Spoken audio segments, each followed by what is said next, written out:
Hello there, it's Jay here for Jay's Vintage Junk, and today I thought we'd have a look at this. Now what we've got here is, this is an old Amiga 1200. This is actually one that I picked up, probably about year 1999, year 2000. This isn't my first Amiga 1200 I ever had. I actually had a 1200 right back in, it had been 92 when they first came out. I had a Amiga 500 before that. And I managed to convince my dear mother that I really needed a more powerful computer. I managed to convince her to get me an Amiga 1200 for Christmas. Now I think I'd have been 92, so I'd have been about 13 at the time. And I had that computer for a little bit until I started getting into PCs, and I sold it off to one of my school friends to fund some upgrades for the PC I had at the time. So I spent quite some time without an Amiga, and then in about the year, I think it was either 99 or 2000, I picked this up from a car boot sale. I paid 20 quid for the Amiga 1200, a Commodore monitor, and I think a massive big box of boxed original games, and a big disc box full of all copied games. And I think there was a Citizen 24-pin colour printer as well, which I'm pretty sure ended up in the skip on the way out from the car boot sale. I wish they kept it now, but back then that really was just junk. But yeah, it was a basic Amiga 1200. It didn't have a hard drive in it. And at the time I wanted to stick a hard drive in it, and unfortunately, well, I mercilessly hacked it to fit a 3.5-inch IDE hard drive to it. It's what was done back in the day. Like I said, back then these things were basically worthless. Like I said, you could pick it up for 20 quid. And I'm sorry to say that I butchered it and fitted that into it.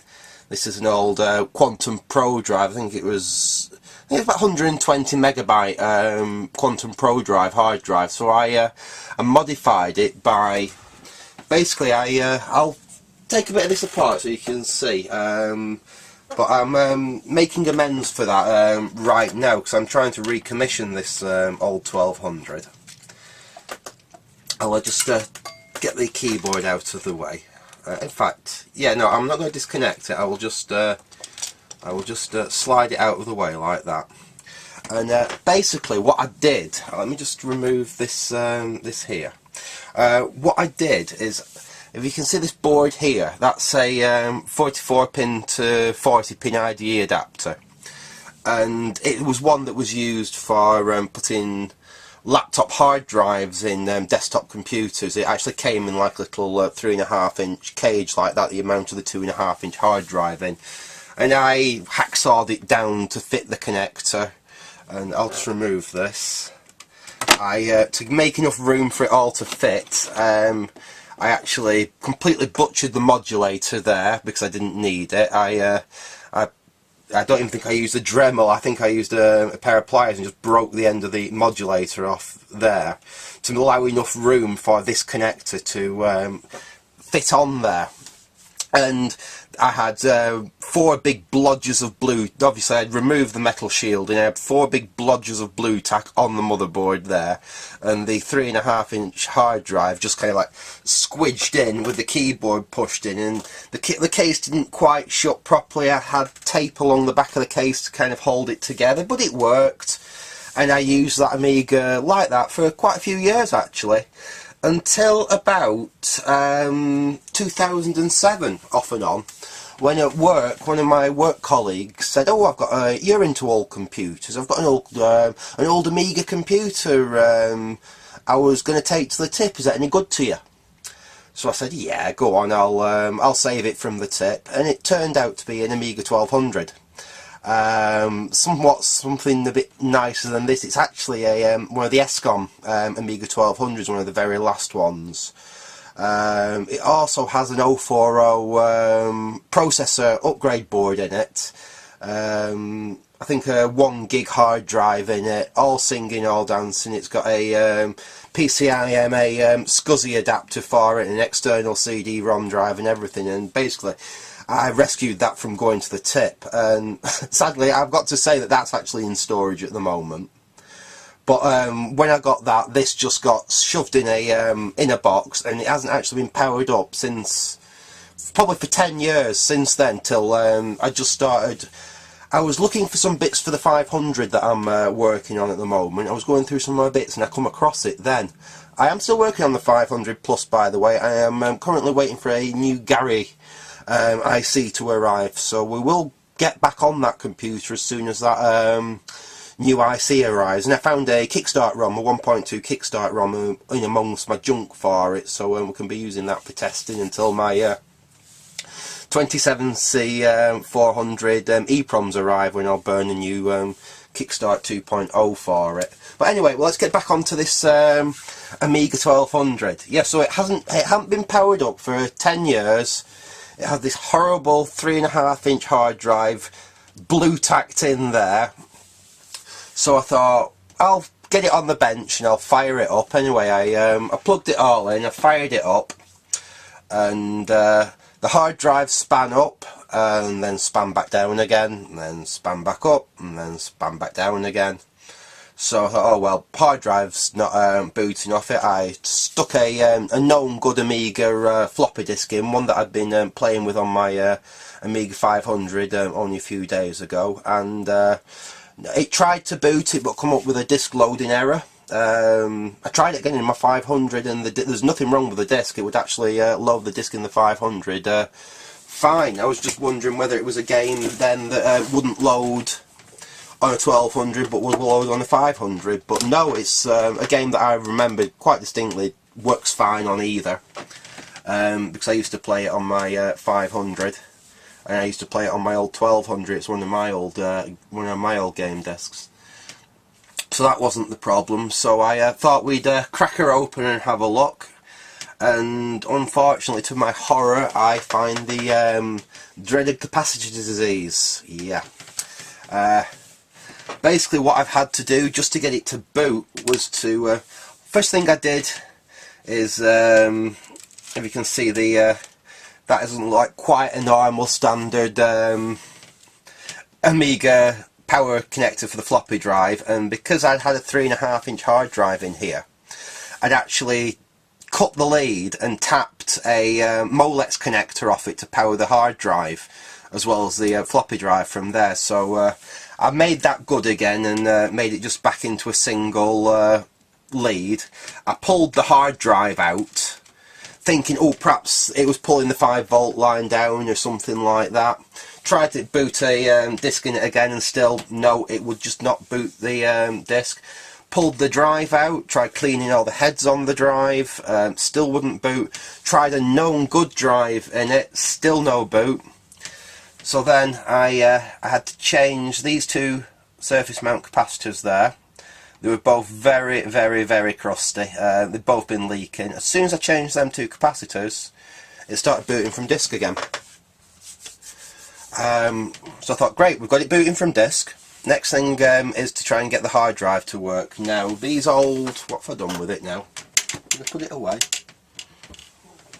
I don't know what I've done with it now, but them old 3.5-inch quantum hard drives do suffer from capacitor problems. And that... what have I done with it? I've just got it out to show you, and now I can't find where I've put it down.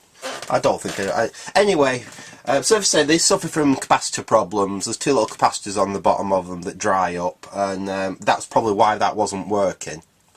But I thought, we'll see if we can get this a bit more modern. So my whole plan was to replace the hard drive with one of these, with a SD to 44-pin IDE card. Unfortunately, I couldn't get this thing to see any IDE devices. I had to change basically all the surface mount capacitors in this area here, which has been a bloody nightmare. These weren't so bad. ignore that capacitor there. That should be 22 microfarad and 22 UF, sorry. And I didn't have any surface mount 22 UF in stock, so seeing it was the area I was concentrating on, I actually grafted in just a normal through-hole electrolytic just for the time being. That is only temporary. This one here, unfortunately, and it's the only one that's happened on this board, when I tried heating the board to take the old capacitor off, I actually brought the pads off the board with it. So I've tacked that 100 UF in there for now, just onto what's left of the leads. But what I think I will be doing is removing that at some point, and I'm actually going to have to make 2 new pads for the board. I've been watching some of Retro Game Mod's videos. He's very good at board repair. And I think I'm quite confident that I can probably replace the 2 missing pads underneath that capacitor, and then I'll put 2 surface mount capacitors in to replace them too. But for the moment, that brought the IDE back to life. I've not been able to get it to work with a SD to a compact flash to IDE adapter yet. For some reason, I can't get it to recognise one. But what I have got it working with is this. This is a 814. It formats about 800 megabyte, 2.5 inch IDE hard drive. It's very much what's in my ESCOM Amiga. I think that's about, yeah, it's between 800 and a gigabyte, that hard drive. It's a little 2.5 inch like this. So I thought for the time being I'd try and get the Amiga to run with this hard drive. Once I've got that up and running and with Workbench and everything, what I think I'll try and do is image that in WinUAE. And use it as a basis for building up a hard drive to work in this thing. Possibly then transferring it over onto the compact flash, or either I've even got this, which is SD card to IDE, which I've heard of some people using on the Amigas. So that's something else I might have a try with at a later date. Now the problem that I've had, and I'll just connect all this back up. The problem that I've had is how to get that hard drive to work on the Amiga. Now, most people nowadays seem to do it all in WinUAE and make the hard drives in WinUAE and then transfer it over to the Amiga. Unfortunately, I've played with WinUAE quite a bit, but I've just not quite got the hang of it yet, and I've not been able to actually create anything on there that I've been able to get to work on an Amiga. So I thought I'd go old school. So I dug all my old Amiga discs out, and I've actually installed Workbench on this hard drive the old school way, actually using the old Workbench install discs. The only problem with this is these discs are, what, 20 years old, and before I got them, I mean, they've always been kept in the reasonable warm and dry with me, but the ESCOM computer, which most of these discs came from, it did spend a number of years in a garage, and unfortunately the discs had developed the dreaded fungus. So I've just spent many a happy hour just now. Before every disc that I've used, I've had to basically open the little slot on it like that, inspect the disc, turning it round, and any little nasty fungal deposits I've found on the disc, I've took a Q-tip like that and some isopropyl, and I've cleaned every disc like that and just got rid of all the deposits. And between the original discs and a set of backup discs that I had, I actually have managed to get a full set of the Workbench 3.1 to actually load and install on this hard drive. I'll just quickly fire this hard drive up. I'll show you on the screen. You can hear that wonderful hard drive clicking and whirring into life. I do quite like using using a proper hard drive, at least until it dies a death. I might actually keep this with the with a proper 2.5 inch hard drive in it for now. I am considering perhaps my other one converting it over to an SD card, perhaps a 4 gig SD card, because that's a bit more of a powerhouse than this thing with the 040 processor and 16 meg of RAM and the CD-ROM drive and everything. But I thought I'd try and get this this Amiga up to something that's at least usable. So up to now, like I said, you can see it, no boots from the hard drive. We can load the hard drive, and all I've got on here up to now is just Workbench. But I'm going to see if I can stick a few games on here, and perhaps some multi-trackers. I used to love messing with music on the multi-trackers, Optimed and things like that. And I'm pretty sure I've got all them discs. I may have to do the same with them again, and Q-tip and isoprop. But yeah, I'm quite pleased with that, really, that I've managed to resurrect this old Amiga 1200 after 10 years of inactivity.